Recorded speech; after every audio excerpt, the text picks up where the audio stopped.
Hello and welcome, Exiles, to the Day 2 update to the Meteor Bear. Pay no mind to my lack of spirit reservation in these recorded. I woke up really early this morning and forgot to turn on my Herald of Ash and Savage Fury. But aside from that, it's been a bit of a wild ride. Yesterday we decided we were going to swap to Energy Shield. Prematurely, I might say, because my gear was very mid, and my plan to sustain Energy Shield through Essentia Sanguis was just not enough damage for that leech to be reliable at all. It felt terrible. I do not recommend trying to go for that swap early. I myself spent a little bit of extra time last night basically farming some gold so I could respec out. I've been going through a series of respecs, basically testing out the bug with Walking Calamity and weapon swaps not working, as well as swapping my entire tree to Energy Shield to realize, holy crap, we don't have sustain. So, needless to say, I've swapped back to life, and the setup we have now is very comfortable. Specifically, our defensive has gone through the roof using the newly buffed Defiance of Destiny. This thing is just the gold standard for having a feels good time in terms of being able to get knocked down and take a bunch of shotgun damage. But it's not only this, which we've improved. We've put an emphasis on getting a lot more armor and life throughout our gear, actually upgrading our rare life gear. Initially, I was just, you know what, playing with trash life gear and just occasionally dying with no Chaos Rise and saying, I'm going to swap to Energy Shield. Now that I realized that early swapped Energy Shield wasn't going to work out very well, I actually decided to put in some effort getting some decent rare pieces. And because of that, rare pieces for life, I have gone through and overhauled all the weighted sums. For example, we swapped to blood magic for our sustain now, which means we no longer need mana.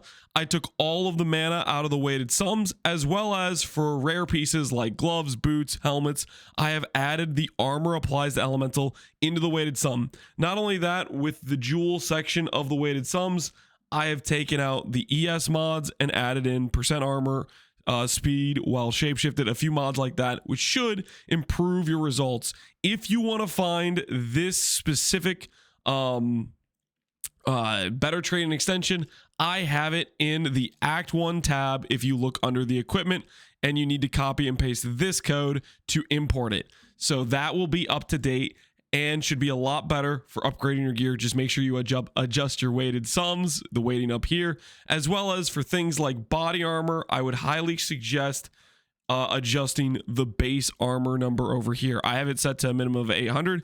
You can set this up to 1,000, 1,200. That's the sort of thing when you're upgrading such an important piece like the body armor. Now, aside from all of that, we've also added in a lot of AoE to our tree through things like impact AoE here, and I decided to swap some of my AoE nodes over here just because, quite frankly, when you get a big slam on this skill right here, it looks fantastic and it feels really good. This will also help out our AoE clear with Herald of Ash, which I couldn't showcase because I forgot to turn on the spirit reservation, but I don't have a lot of time to record this video this morning, so you're gonna have to deal with the footage I got because I'm gonna be out of time. I'm gonna be doing some family stuff later today, and we'll be starting stream much later because normally on Sundays we do family stuff with the kiddos. So yeah.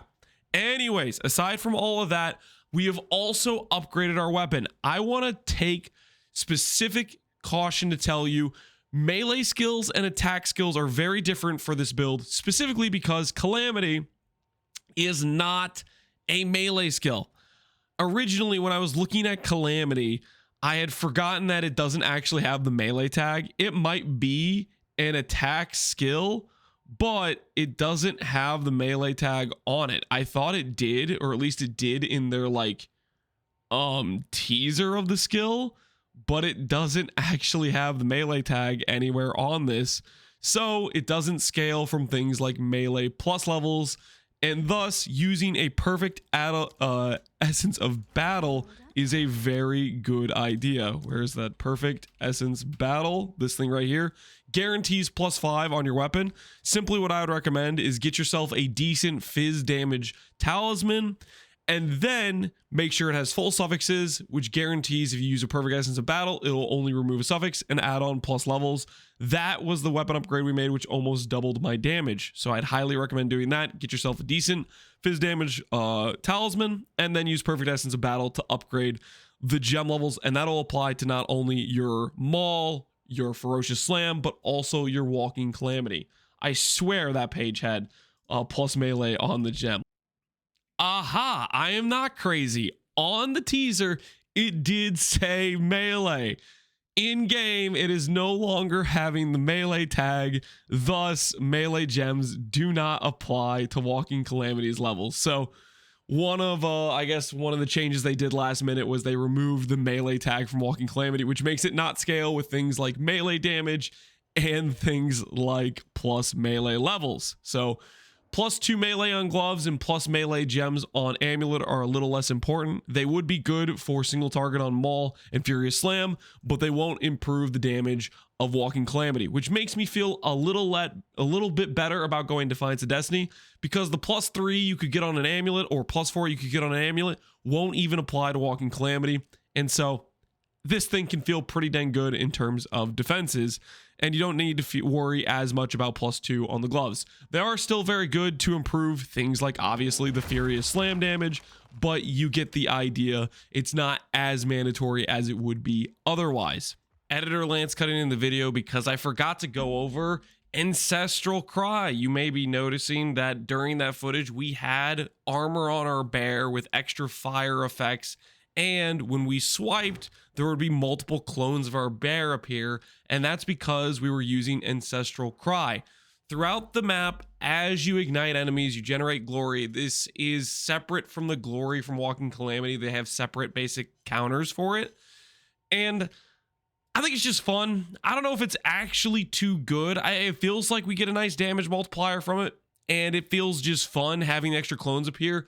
Basically, what you need to do is you need to put Ancestral Cry somewhere on your bar where you can see it. Even though you can't actually activate it, you will see the bar fill up, like this yellow bar that goes around, similar to Walking Calamity.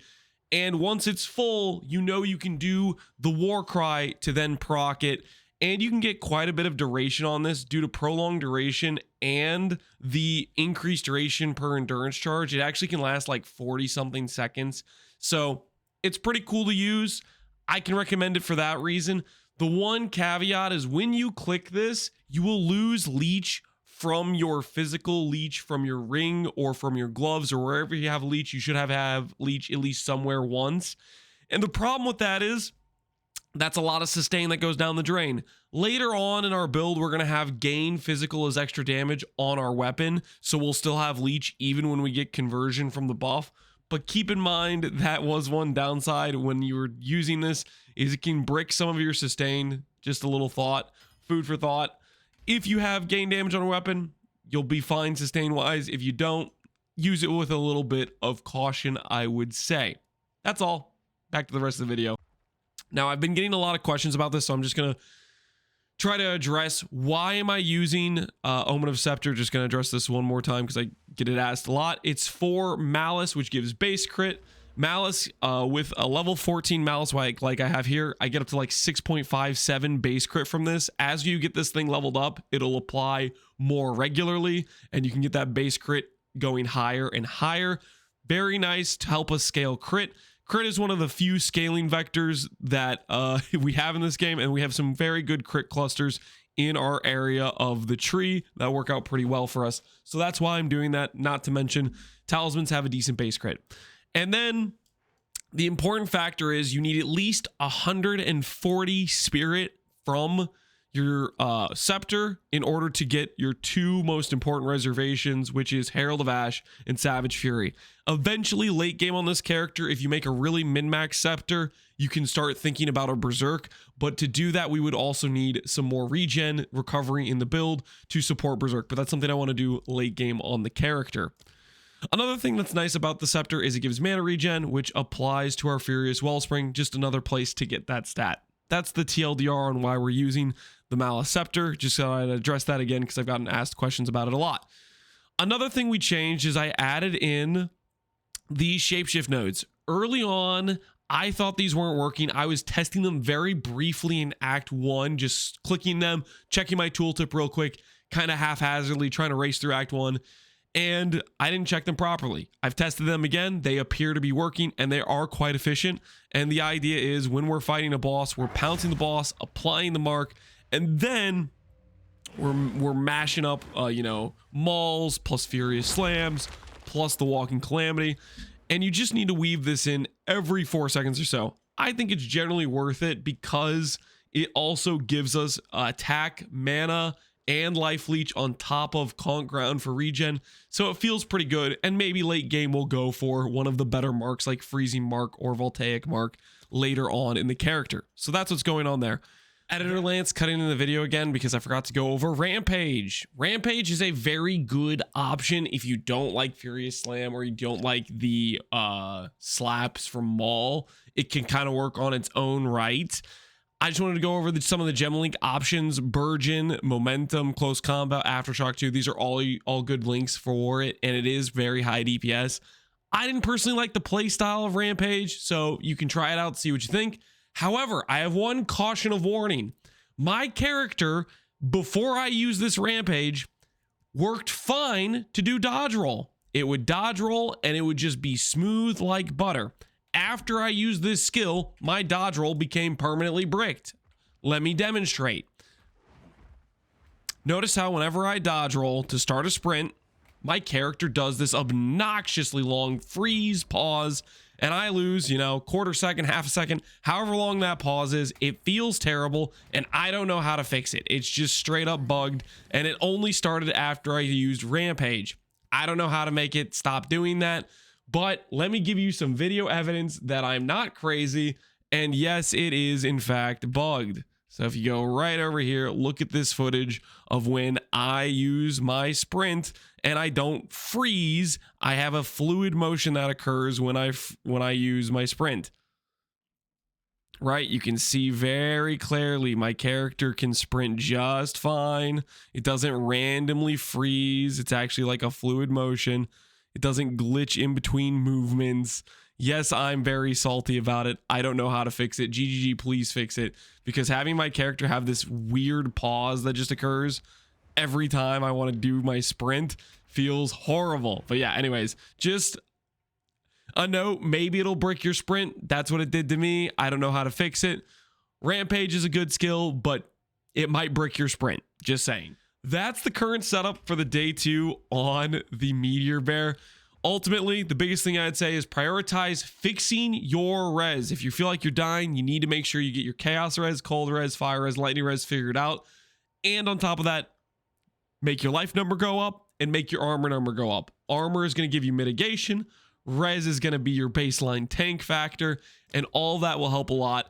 And then once you get that stuff figured out, start saving up your currency to look at a Defiance of Destiny. It feels so good to have shotgun protection, and I gotta be honest, the buff to this thing helped it out a lot because now it rolls from 20 to 30. Previously, its highest roll was 20, so it got quite a bit better this patch, and it feels very good.